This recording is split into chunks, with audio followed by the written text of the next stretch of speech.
tem crescido de forma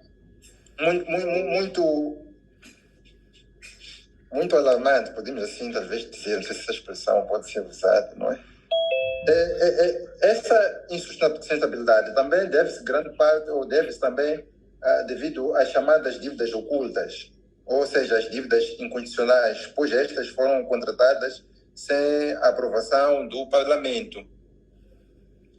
E eu acho também que uma das coisas que torna as dívidas, a dívida pública moçambicana insustentável deve-se a não aplicação dos fundos ou do valor da dívida naquilo que devia ser a causa, o motivo que levou o Estado a contrair a dívida. Porque se esses valores fossem colocados, fossem usados para financiar investimentos ou empresas viáveis ou negócios viáveis, acredito que poderia haver capacidade de cumprir ou de fazer face aos donos de dinheiro, mas não conseguimos porque o valor não é colocado onde deveria ser colocado, ou seja, são projetos que não são viáveis. Sim, doutor? Tá bom, Milton. Obrigado, Milton. Agora podemos ir a Helena. Sim, bom dia. Bom dia. Sim, a dívida em Moçambique, a dívida externa, surge através da política orçamental, onde são desenhadas provisões e também são feitas as execuções dos tributos e das despesas públicas para um determinado período. Tendo em conta que nem sempre as projeções das receitas podem superar as despesas, o Estado tem outra rúbrica para cobrir esse gap das despesas. O Estado tem recorrido ao empréstimo interno ou externo.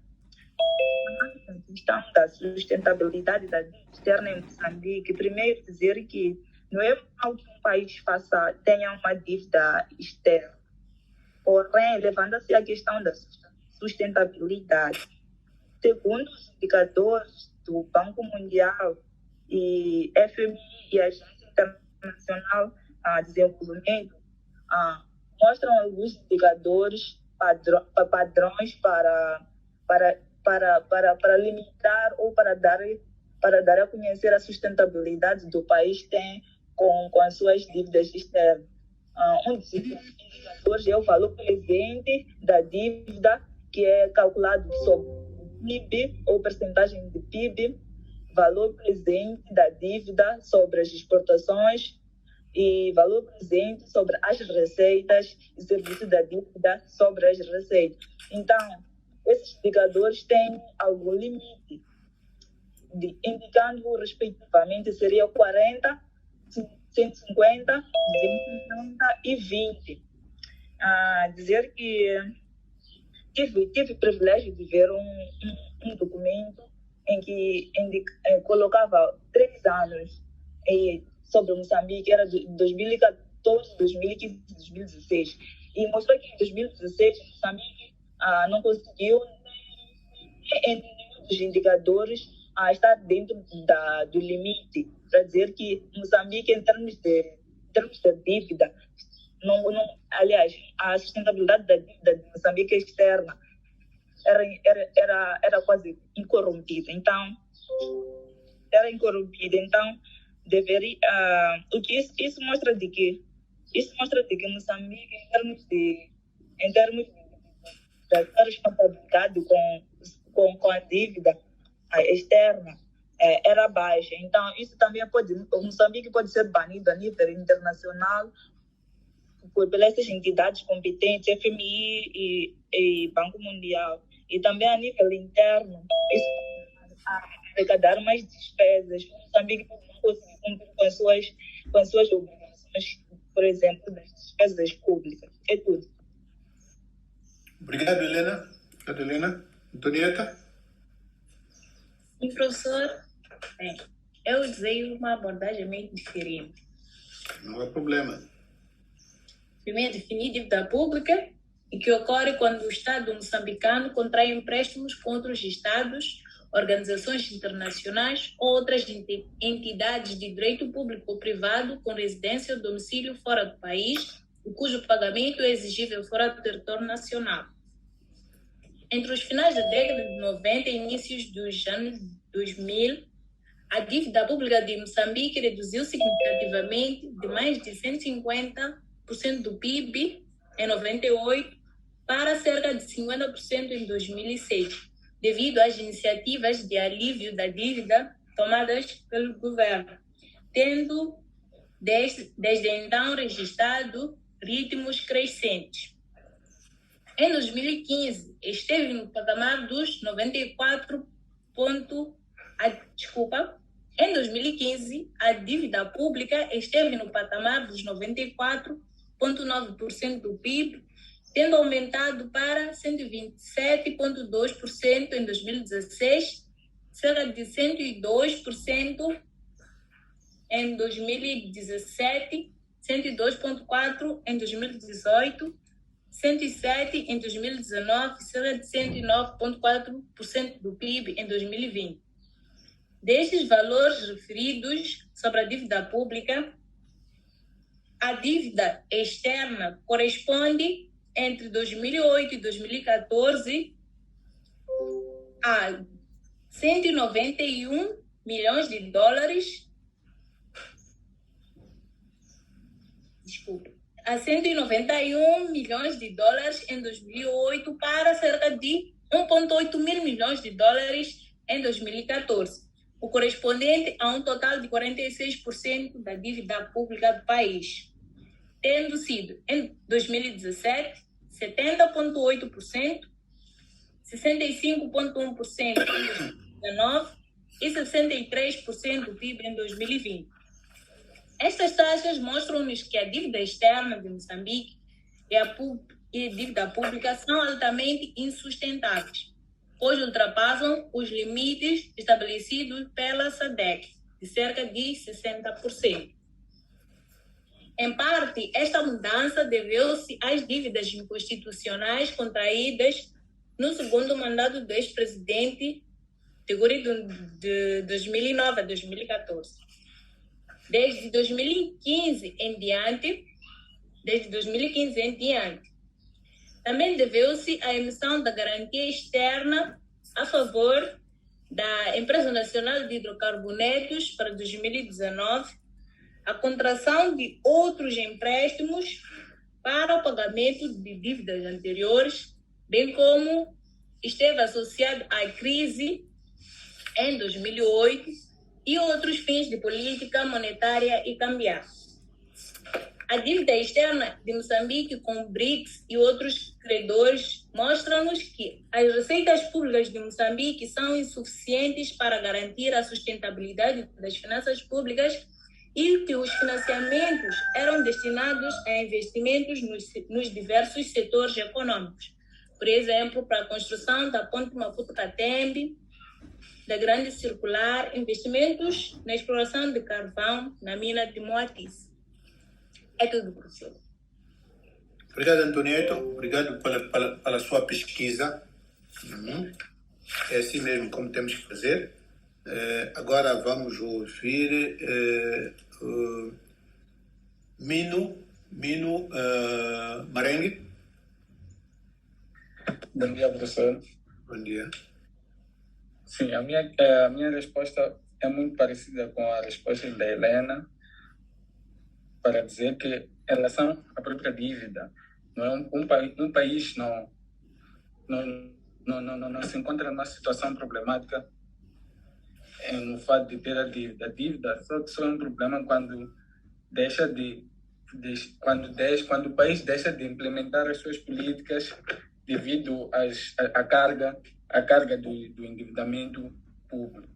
Então, em relação à sustentabilidade, nós podemos dizer que, em algum momento, o país, durante o período, por exemplo, de 2000 a 2019, o país conseguiu ter ratios sustentáveis. Isso devido aos investimentos feitos no período de 2008 a 2014, aos megas projetos. Isso trouxe grandes receitas ao país e deu uma certa liberdade e a dívida que continha. Por isso que os indicadores estavam abaixo dos limites. Entretanto, como nós sabemos que as nossas receitas são maioritariamente financiadas por doações das grandes potências, essas doações pararam de existir. Houve um corte nessas doações depois de descobrimentos das dívidas ocultas. Isso abalou seriamente as nossas finanças públicas e afetou de forma severa a sustentabilidade da nossa dívida e a economia em geral. Então, para dizer que no fim do período, agora, recentemente, a nossa dívida ainda continua insustentável. Porém, já há indicações de melhorias, dado que em 2017 ou 2018 houve a reestruturação da dívida por parte do governo. Isso fez com que houvesse uma ligeira redução nos limites. Reduzimos a nossa insustentabilidade. É tudo, professor. Obrigado, Mino. Obrigado. Vamos agora ao Cídio.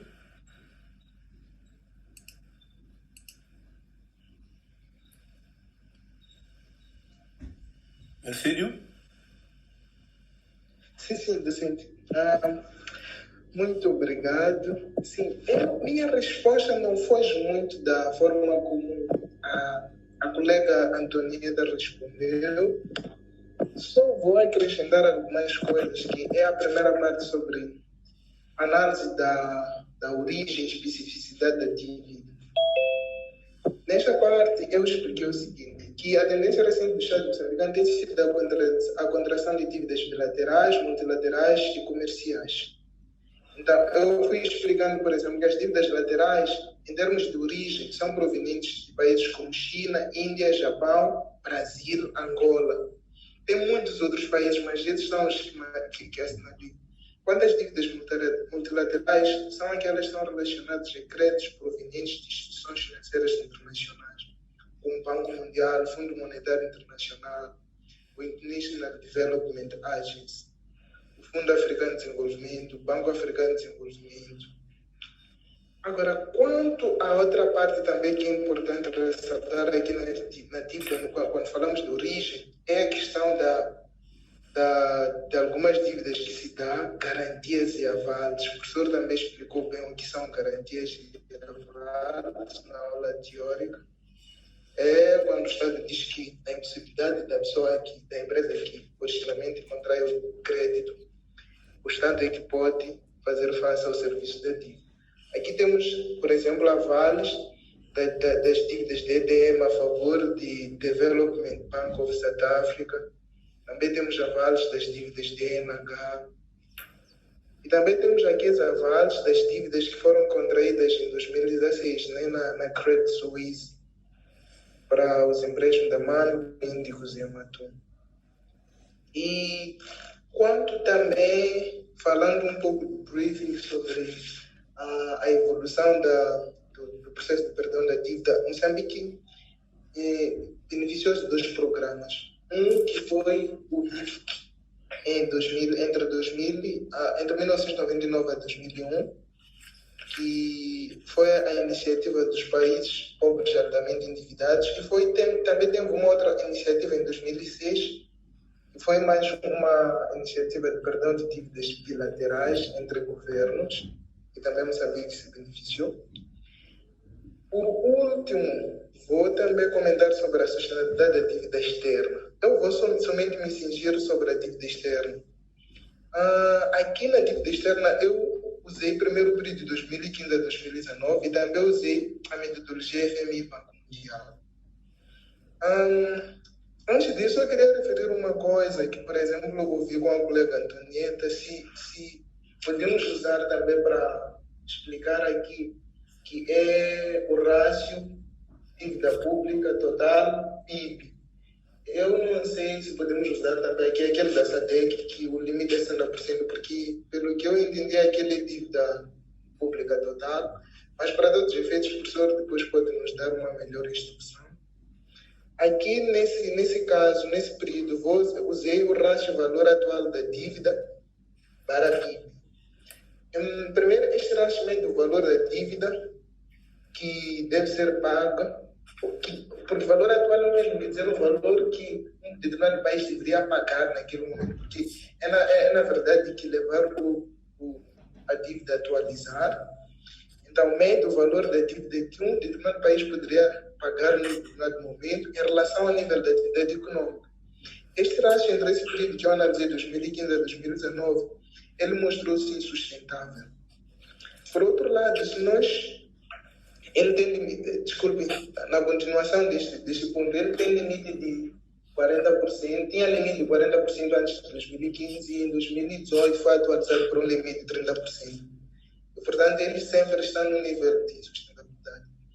Entretanto, se nós formos continuar com essa metodologia de FMI Banco Mundial, temos um assunto um pouco controverso, porque quando nós usamos já o serviço da dívida externa para exportações, essa metodologia primeiro mede a totalidade dos pagamentos da dívida em função das exportações. Ao contrário do primeiro rastro, este rastro mostra alguma tendência de sustentabilidade.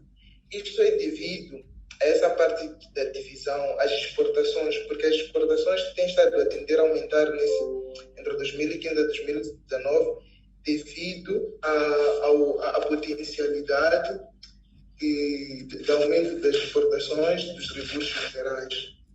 Entretanto, muitos especialistas consideram que isso aqui é uma tendência um pouco ilusória. Se calhar o rastro que tem que estar a mostrar a realidade é esse rastro de valor atual da dívida, que mostra nível de sustentabilidade nos últimos 5 anos. Muito obrigado.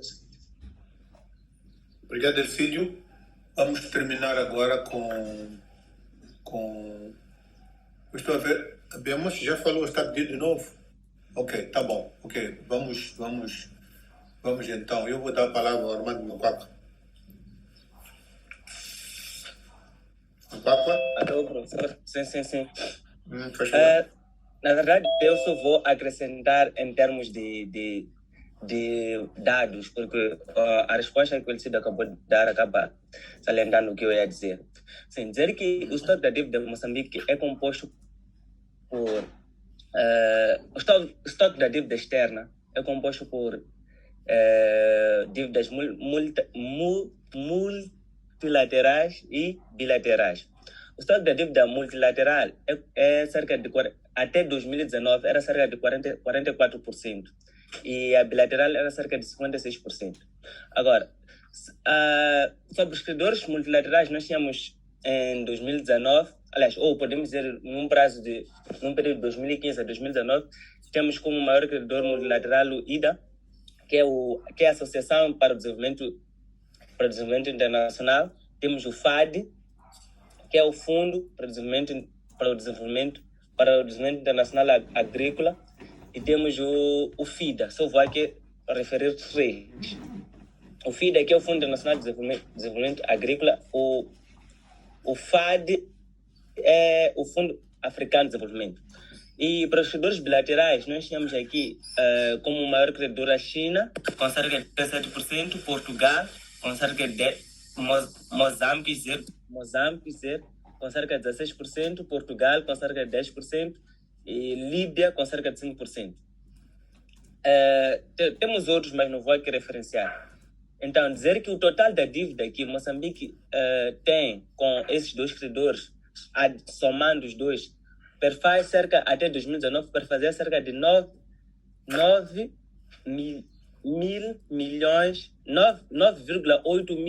de dólares. É mais ou menos isso. Obrigado. Vemos, para terminarmos. Deu palavra de novo, não foi? Não, professor, não. Como? Eu só queria salientar uma parte, mas o colega meu já tinha referenciado sobre a reestruturação da dívida. Talvez ele não mencionou, mas a reestruturação da dívida não é de todo boa. Ele disse que, ok, melhorou a situação da dívida, sim, isso é verdade. Porém, as sanções políticas e econômicas que advêm da reestruturação das dívidas podem ser, de certa forma, prejudiciais à atividade econômica, à nossa economia no geral. Podem ser prejudiciais. Era só isso que eu queria dizer. Não podemos olhar só na vertente positiva, porque tem uma parte negativa disso. Ok. Obrigado. Então, respostas dadas. Alguns, quando deram respostas, esqueceram que nós aqui estamos apenas a falar da dívida pública externa. Bom, ainda bem que, como estamos na aula, né? Aproveitaram falar de todo tipo de conceitos, mas de fato nós estamos a falar da dívida pública externa, não era dívida pública interna, portanto, essa não, estamos a falar disso. E o mais importante são os elementos que vocês deram. Agora é preciso ver que, de facto, a origem, e vocês explicaram muito bem, a origem de qualquer dívida, quando você esquece de perguntar a ti próprio, né, se deves a alguém, né? Mesmo que devas um vintinho, né, para recargar o teu celular por causa de megas. É assim como a dívida começa assim. É alguém que pede emprestado dinheiro para depois devolver com outras obrigações. Então, a origem da dívida é mesmo essa. É quando o nosso país vai para fora do país, nesse caso estamos a falar de dívida externa, e compromete-se, portanto, pede empréstimo para poderem fazer face a questões de desenvolvimento nacional. Um aspecto muito importante que foi referido pela Helena é que, também os outros referiram, mas a Helena referiu primeiro, que o que faz, aliás, Milton também disse, foi Milton que disse primeiro, a Helena também repetiu, é que o maior erro que acontece nos países como o nosso, não podemos deixar de falar do nosso país, porque de facto no Moçambique nós temos uma situação de insustentabilidade da dívida. A nossa dívida é insustentável. Não é? Há razões algumas que vocês andaram a colocar aí e tudo isso, portanto, nós temos uma dívida insustentável. Inclusive, se fosse num outro tipo de país, há pessoas que, para além daqueles que estão na cadeia, há outras pessoas que têm para a cadeia responder por isso, porque não podemos pôr em causa o ritmo de desenvolvimento de um país apenas porque há algumas pessoas que resolveram pegar o dinheiro que devia ter sido usado para certos fins e usaram para outros fins. É o que dizia o Milton. Portanto, a não aplicação dos fundos da dívida. Quando eu contraio uma dívida, nós vamos dizer o seguinte: quando eu contrato uma dívida, essa expressão que a gente usa, quando eu contrato uma dívida, é para um objetivo. E o objetivo, neste caso, como Estado, é o objetivo de desenvolvimento. Agora, é incorreto quando o próprio Estado ou algumas pessoas que estão no Estado, em vez de aplicarem esses valores que provieram de uma dívida para os fins para que foram contratados, usam para outros fins. Não interessa a justificação que possam dar. Só que isso já é uma irregularidade. Portanto, aqui neste caso, o nosso próprio tribunal, o nosso próprio tribunal administrativo tem sido muito fraco nesse aspecto, porque em alguns países há ministros ou dirigentes que são julgados em pleno mandato, não é? Lembro-me que aconteceu isso umas tantas vezes. O primeiro-ministro da Itália, ele foi interrompido o mandato dele e foi condenado por causa dessas coisas relacionadas com a não gestão correta da dívida. Então, nós vamos precisar de encontrar medidas mais enérgicas que possam disciplinar as pessoas que estão no país do Estado, que em nosso nome têm que velar pelo desenvolvimento. Agora, um aspecto interessante é o seguinte: a dívida externa pode provir, como diziam alguns, quando nós dizemos dívida externa multilateral, é aquela dívida que foi contraída em organizações como o Fundo Monetário Internacional, tanto o Banco Mundial, é multilateral. Mas quando nós dizemos dívida pública bilateral, é quando é uma dívida com um país. Aqueles acordos que fazem, por exemplo, deu exemplo, já não me lembro quem foi o colega, se foi a Antonieta, se foi a Helena, se foi o Emino, quando damos exemplo, por exemplo, da construção da ponte, não é? Portanto, essa dívida com a China ou dívida com Angola, essas dívidas caem naquilo que chamamos bilateral. Portanto, há acordo entre dois governos, o governo de Moçambique e este governo, que emprestam-nos dinheiro, não é? E nós comprometemos em pagar. Portanto, isso é bilateral. Mas mesmo assim ainda há um outro aspecto. Quando falamos de dívida externa, sobretudo, tanto ao multilateral como ao bilateral, há dívidas externas que chamamos concessionais. Quais são as dívidas externas concessionais? São aquelas que são recomendadas na lei orçamental. A lei orçamental recomenda ao governo a recorrer a dívidas concessionais. Por exemplo, essas dívidas que foram feitas, essas dívidas que hoje são dívidas ocultas, elas não foram dívidas concessionais, foram dívidas comerciais. Dívida comercial, a própria taxa de juros é violenta.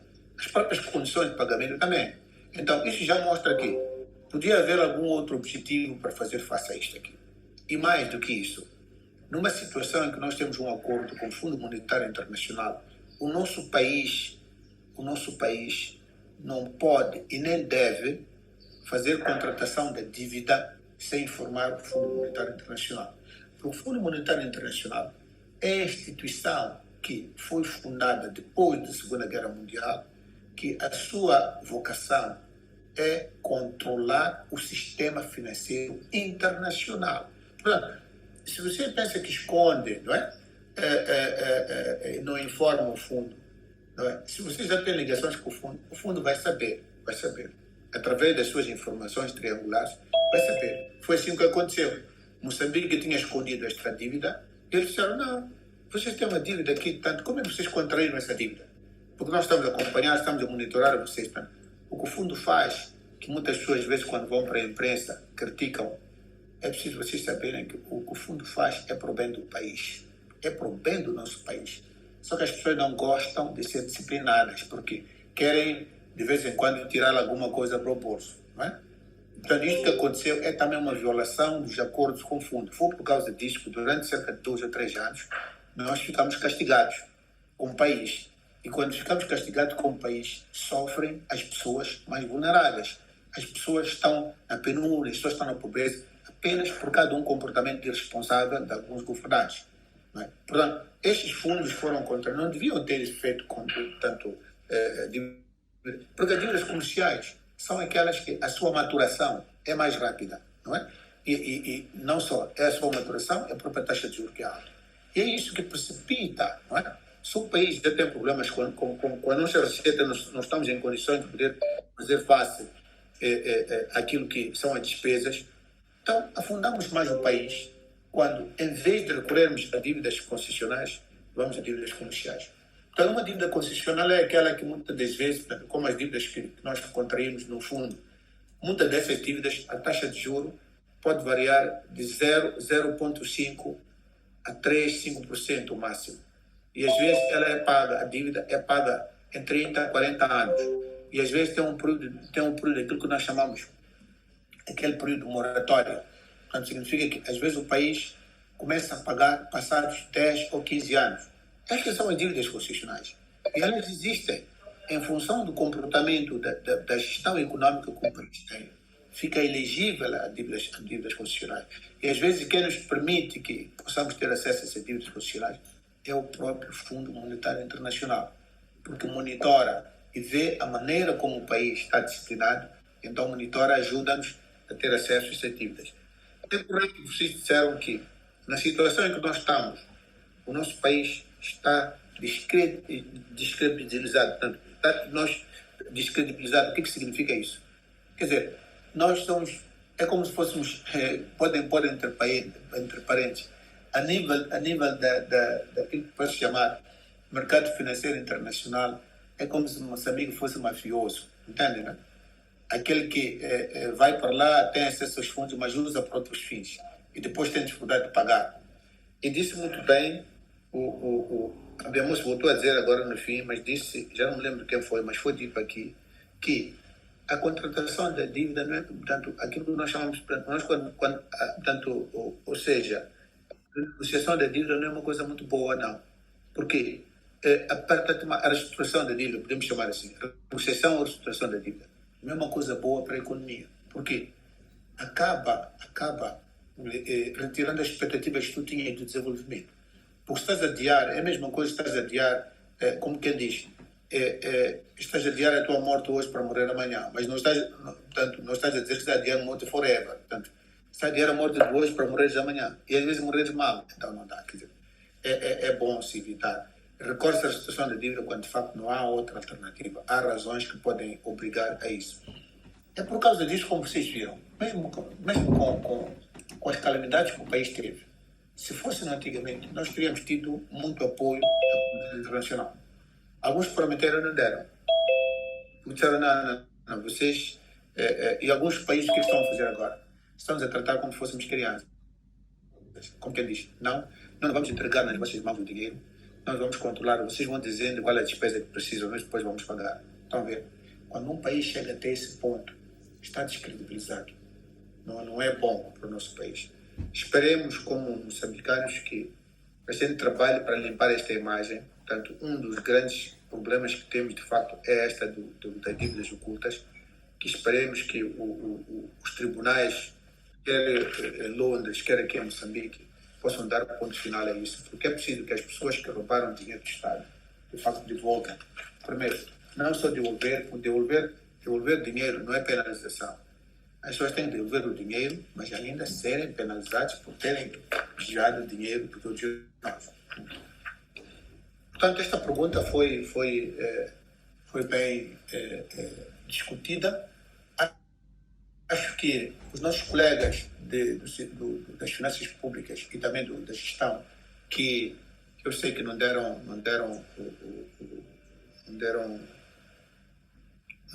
tanto moeda não deram essa cadeira de político monetário, vão poder ter alguns dados com as leituras que podem fazer para responder a esse tipo de perguntas, se saírem no teste. Já temos matéria mais do que suficiente. Tá bom, vamos então adiantar para a nossa pergunta, para ver se conseguimos fazer mais. Esta vai ser rápida. Pergunta 35. A pergunta 35 tem duas partes. Vocês não precisam de responder ambas as partes. Estou a pedir isso para dar oportunidade a outros de falarem. As duas partes.